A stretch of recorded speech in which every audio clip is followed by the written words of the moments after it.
Question from one of our group members: how to overcome comparative attitude, how to transform it, what are the perceptions, and how to handle if someone blames you.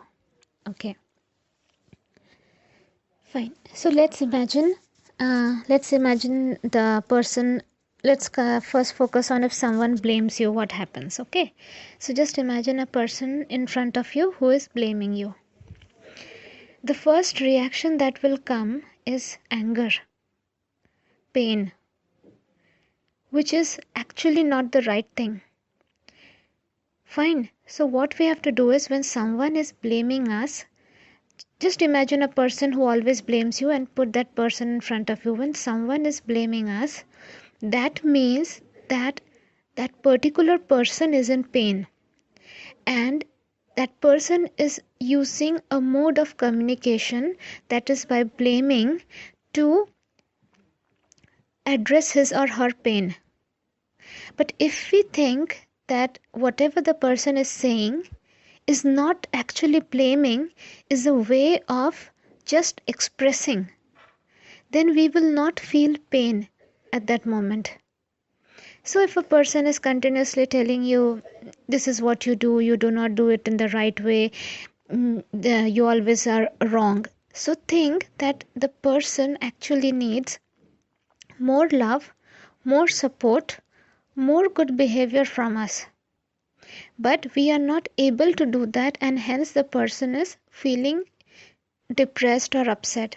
And the person is just communicating his or her thoughts through a way which is actually painful for us. Blame means directly hitting the other person by saying, you are wrong. Because we all do not know how to do non-destructive communication, non-violent communication. We all are not taught about it from childhood. What are we being taught? That from childhood, our parents, they directly blame us. They directly, in a violent way, say, you have done this, you are wrong. So this is how everybody grows up. And this is how they learn that, okay, this is the best way to express express your feelings if you are not satisfied. So if someone in front of you is telling you something, we'll not use the term blame. We will say, when someone is telling you something that you need to improve in these sectors, first thing we have to understand is that person is not satisfied, that person is in pain, and he or she has chosen this way of expressing to let us know about his or her state. Fine. So the first jolt of pain which comes from our heart, at least we can reduce that up to some extent. Then what we'll have to focus on, that what the person is saying, is that right? Maybe he or she is right. Maybe that person was expecting something from us which we could not deliver. Anybody can expect. Sometimes people do a lot for others and then they expect the same from other people also. But we all have our own capacities, right? What I can do, you cannot do. What you can do, I cannot do. But that comes later on. All this understanding comes later on. The first reaction is, like, for example, let's consider ourselves to be a battery. When our battery starts getting discharged, our body and mind starts getting into a state of anxiety. And then, it just in order to charge our battery, we will find modes to, and those modes are usually people whom either we love, or the people whom probably we feel they can help us, or the people who are like they always tolerate. Isn't it? See, you cannot go and take out your frustration on your boss, but you can take out your frustration on your wife or on your husband or on your boyfriend or on the person whom you love or on your kids or on your best friend. Why is that so? Because you know that this person will either absorb, or this person will give me that charge, give me that electricity or the power through which my battery will charge, or this person will take care of me. We never blame someone from whom we don't like. If you're not related to someone, I won't go and blame my neighbor for anything, but I may blame my kid, my husband, or my friend for something because I was expecting from that person. Similarly, someone can blame me because that person was expecting that from me, and the person thought I had that much ability to deliver it. So, if we take the entire thing in a constructive and positive way, we will see that it's just a human interaction and nothing else. But what happens is, usually the case is when someone blames us, or let's say when someone expresses their thoughts and views to us, which may be a bit of distracting, we get into our shell, we go into our shell, and then we start feeling bad. Why do we feel bad? First thing, analyze why do we feel bad when someone blames us? Because we think very high about ourselves. We have a misconception that we are perfect. Second misconception is that everybody will think we are very nice, which is not the case. Okay, we cannot expect everybody to like us, so that is a wrong expectation. But we think in this way. These are the natural reactions which come in our body. It just flows just like chemicals. It just flows in our body. So when someone blames us, first thing, we go in a shell and we think, oh, I used to think I was very good, but that person told me I'm not. Second, why does the person think in this way? Why does the person not like me? Third reaction is, okay, I'll distance myself from the person. I will not talk to the person. The person blames me, the person does not like me, I will not talk to that person. Will this help? This doesn't help. So what is needed? What is needed is, if you really love that person, or if that person really loves you, maybe the way of expressing her thoughts was not right, because this is what she has learned from childhood. But if you take a satellite view or a helicopter view, which I always say, you will understand that, okay, that person needs charge from me. I have to charge her or his battery. So once the person gets fully charged, he will not blame or she will not blame. Maybe that person is in distress and she is trying or he is trying just a way of expressing this by blaming someone, and that person is me whom she is blaming, because she thinks maybe if she puts the blame on my head, probably she will feel at peace. Probably this thing is disturbing her a lot and she will feel at peace. So the first step is, get rid of your pain first. Forget about the person who has blamed you. Don't go into your shell. Don't think, oh, I'm bad. Don't think, oh, I'm not good for that person. It's better I stay away from that person. It's better I don't talk to that person. No, because what happens is, this is reducing your soul strength, and you will be under an impression that you are not good, or you are not good enough for that person. That does not help. Instead, what you do is analyze the blame and say, okay, this is what you are thinking. Okay, fine. Let me explain. Here and here and here and here, I did this. Just, I'm telling this just because maybe you did not see it from this perspective. Maybe you did not see it from this viewpoint. But this is where I was actually performing.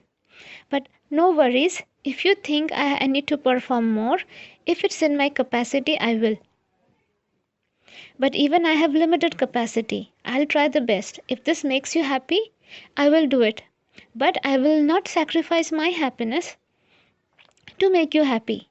But if it fits, if it is aligned with my happiness also, then I will definitely do it. Do not worry about it. Do not stress about it. I will try my best.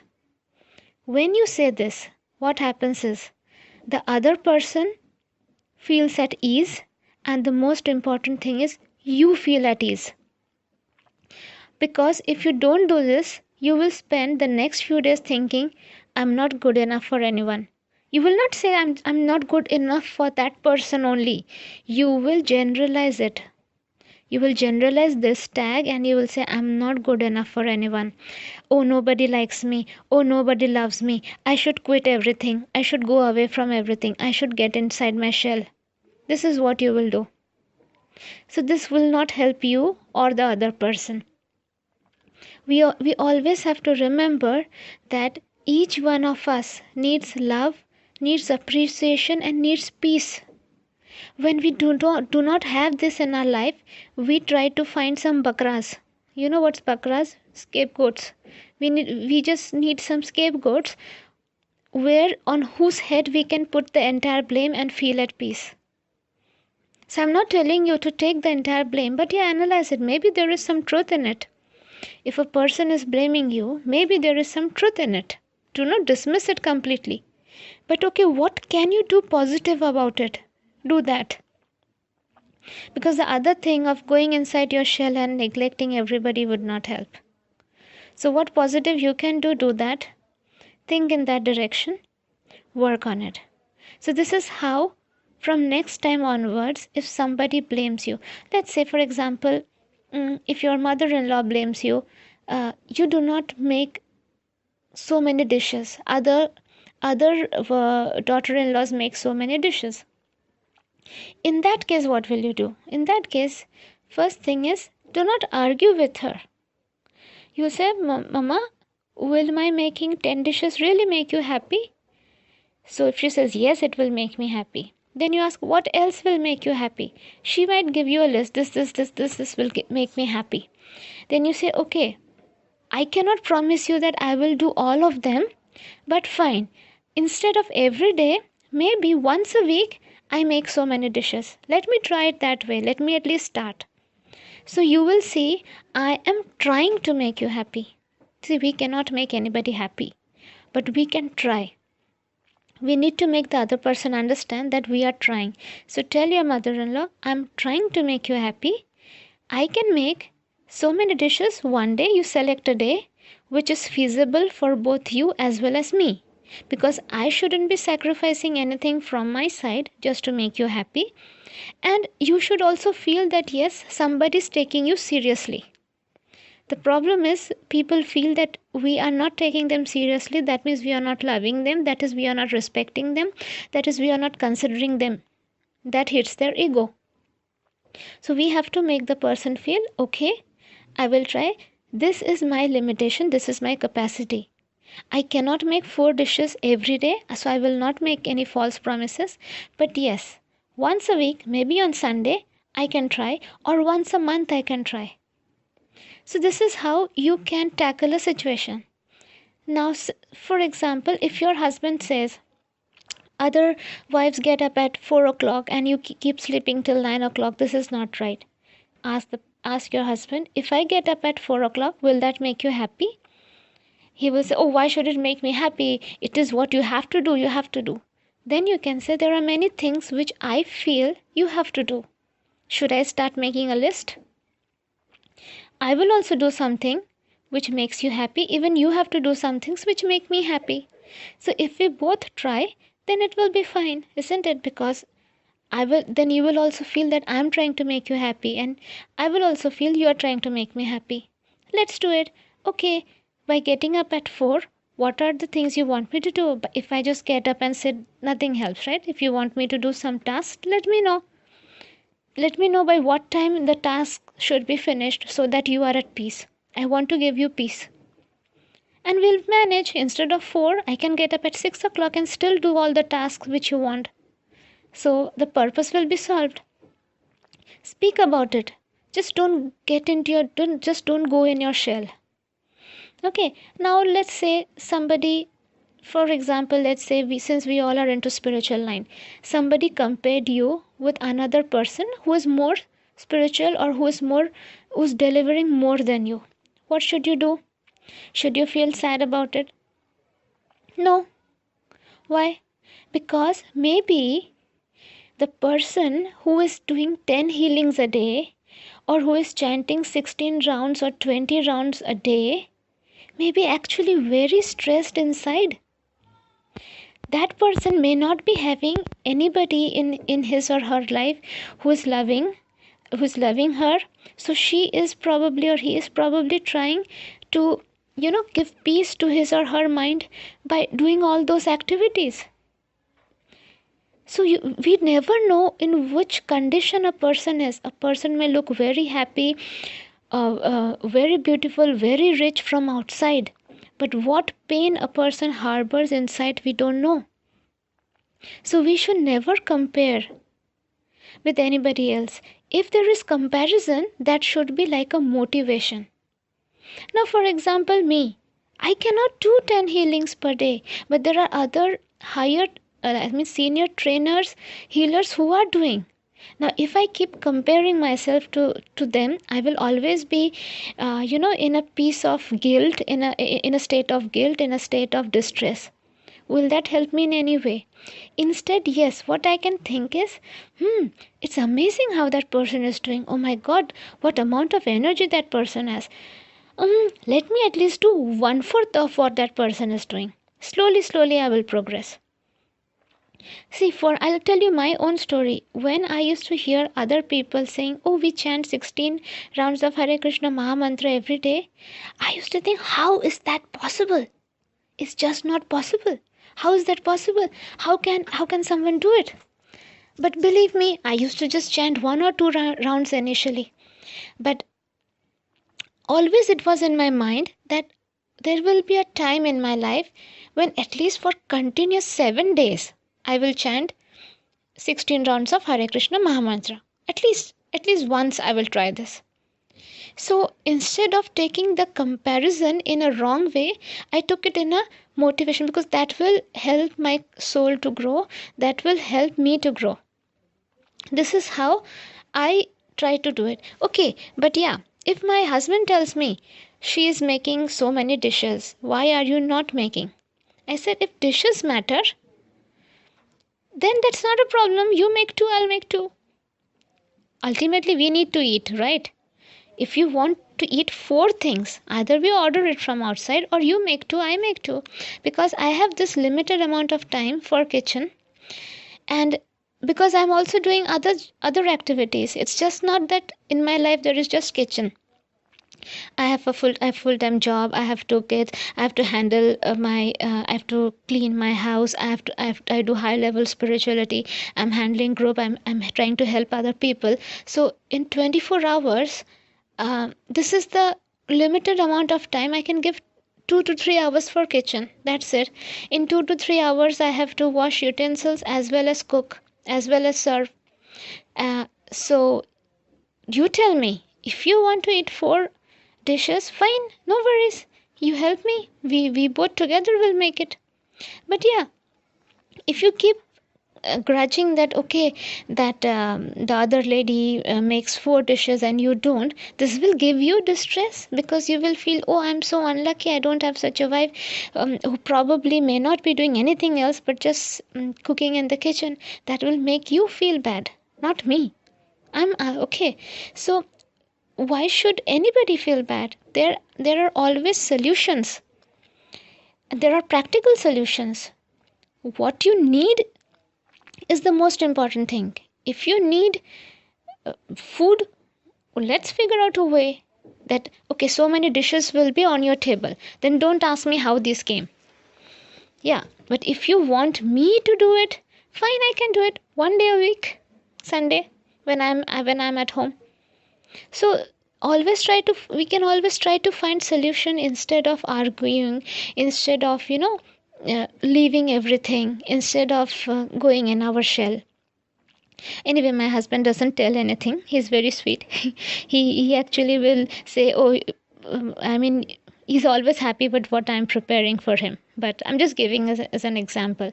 So but whoever, if anybody is facing such problems at home, just sit and discuss about it. You shouldn't be angry, you shouldn't be upset.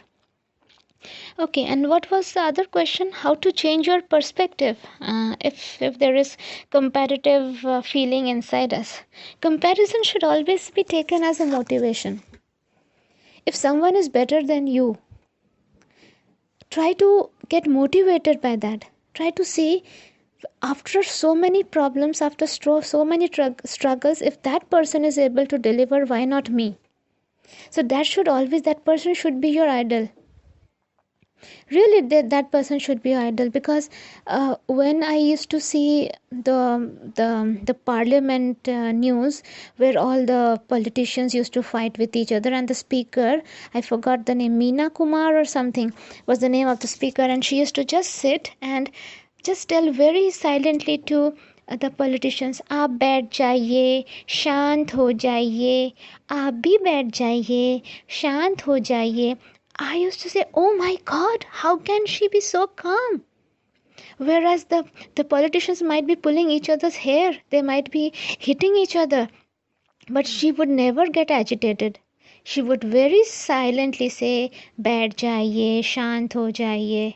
So why can't we do it that way? Why can't I do it that way? If I see somebody fighting in this way, probably I will simply jump and take both the people by their neck and say, just shut up, both of you, and stop this nonsense right now. But I never saw her doing it. She would be so calm, and her face would be so calm. That is, internally she would be calm. So then I thought, okay, she's my idol now.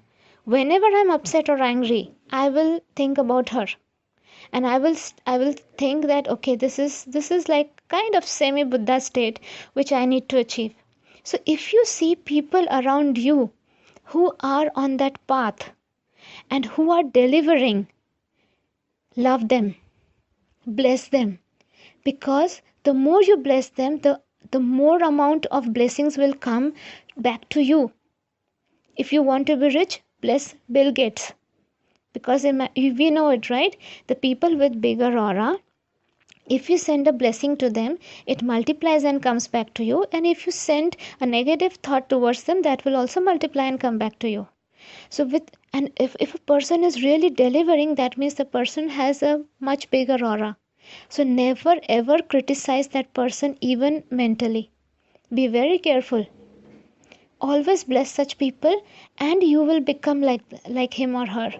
Instead of being jealous, instead of cursing, if you bless, the more you bless, the more there is a chance that you can become that person. So this is the way. So change your perspective. And again, I'm telling you, probably you will see a person who's very beautiful, very rich, and maybe having everything, and you don't have that. But you don't know, maybe she is lacking something very important which you have. Maybe that person lacks the love of a child. Maybe that person lacks the love of a good friend. Maybe the person lacks good health. You don't know. Inside, she may be having so many problems. Because on this earth, there is nobody who is 100% happy. There's nobody. So if someone says, oh, I'm absolutely fine, I'm so happy, that person is faking. Or the person has found out a way to show others or herself that yes, everything is good with her. So this is good, isn't it? We can also be that way. Where I work, one of the colleagues, I think I told you about this, she had retired a few months ago. But whenever she used to come in my room, she would be full of energy. Always smiling, always laughing, very loud. So when she was retiring, I told her, how can you manage to be happy all the time? She just told me one sentence. People don't like to hear complaints. So I don't complain. So this doesn't mean that she doesn't have any problem in her life. She has chosen not to complain. This is how she views her life. This is her perspective.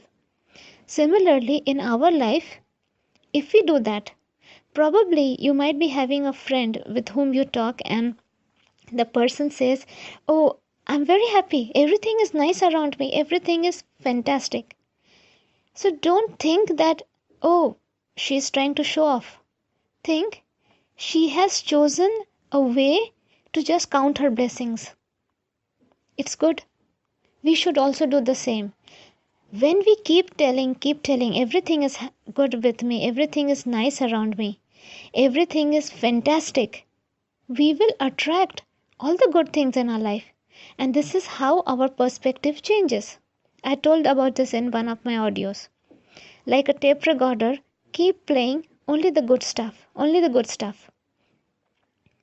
So, this is how we need to understand. If someone is showing that they're really happy, probably they are not, but they're just a way of expressing, because they have already tried being sad and taking sympathy from others and it's not working. Maybe people avoid that person. So now they have started, or with spiritual association or hearing spiritual audios, that person has decided, okay, this is the way to look at things. And so the person may be really happy, or maybe the person may be having many problems, health problems, this and that problem, whatever problem. But the person has accepted that still I'm much better than the rest of the others. So this is a perspective. It's a way to see the things around you. So this can be a good motivating factor again for us. So basically, what we have to do is we have to feel motivated. We cannot feel we are less than someone or lower than someone, because finally what is happening is all of us have to reach one goal, that is God. Let's say Golak Vrindavan. And again, like I always say, we are diamonds who have faces covered with mud. It's okay if someone has uncovered the mud or cleaned 2 or 3 faces while we have just cleaned one. That person has taken efforts to do it. Instead of being jealous, we should appreciate, because life is difficult for all of us. Remember this. God is not partial, okay? Life is difficult for all of us. So we all are facing trouble. We all are facing problems. So nobody got a smooth ride. Everybody had to work hard to achieve something. So we should actually be happy and appreciate that person who, even after so many difficulties, finally managed to clean one of his or her face of the diamond. Isn't it? So I think this is the best way to deal with comparisons, or if someone complains or anything. Try to understand the state of that person. Only a person who is stressed, who is sad or unhappy, will make others unhappy. So what we have to do? We have to give only love to that person. By protecting us, of course. Save yourself, give love. But yes, up to some extent, if you still think you are not able to deal, give the project to someone else who can better deal with such people, who have more patience and more capacity to love. But at the same time, you have to keep loving and sending good vibes to that person, no matter what. Okay? Bye bye.